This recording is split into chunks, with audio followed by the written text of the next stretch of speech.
Now, Public Works Minister Patricia de Lille has awarded bursaries to 43 students who've been accepted to study built environment degrees at various universities across the country.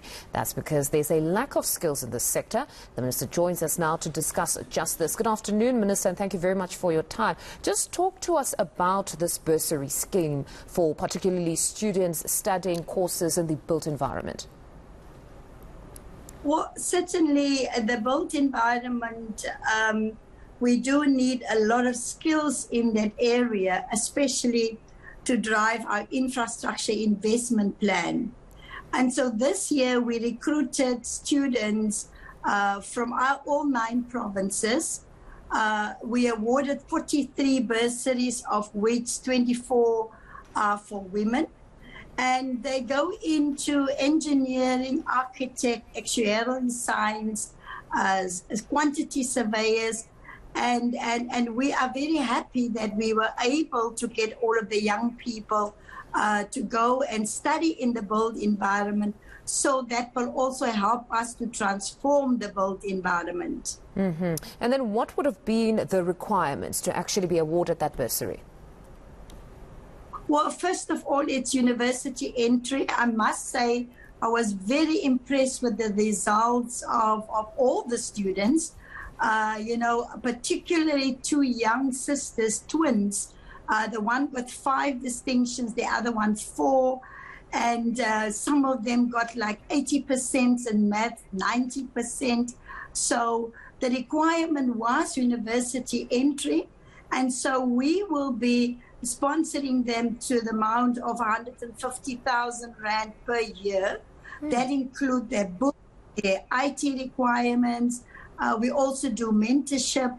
We've got a buddyship program that the Deputy Minister and myself have joined to give them support in especially the first year of university. And then also thereafter, they become a feeder also for us, for the department's internal internship program. And then we also have got a young professional program.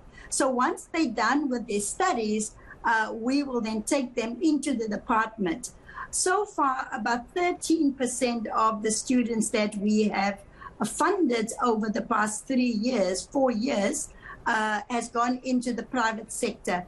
But the rest gone into public works and infrastructure, and also other government departments. Now, quite impressive that you don't only see to their schooling, but you also integrate them into the working environment. But Minister, then, just before I let you go, we understand that the parties that were at odds, I know, I'm trying my luck here, but as the Minister, we understand that there were parties at odds over whether they should return to work physically at the parliamentary precinct. We know that your department, in fact, tabled a report just indicating the extent of the damage to political party offices.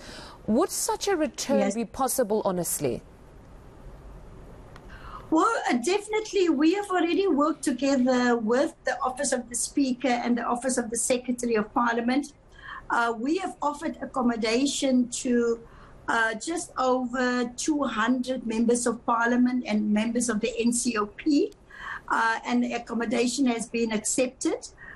If there are any further needs for accommodation, we have been moving some offices around in 90 Plain Street and 120 Plain Street. So far we've been able to accommodate most of the members of Parliament and staff of Parliament also. So somewhat of a return, though, is not feasible if you're moving them around, not necessarily accommodating them there. No, it is accommodation. It is accommodation for them to work from. As you know, Parliament now would do all their work mostly virtually. But if any member of Parliament come to Cape Town, the parliamentary villages are available for them, and then also there are office space available for them also. Oh, all right, all right. Now, Minister, thank you very much for that update and just giving us the latest on those bursaries. That was Public Works and Infrastructure Minister Patricia de Lille.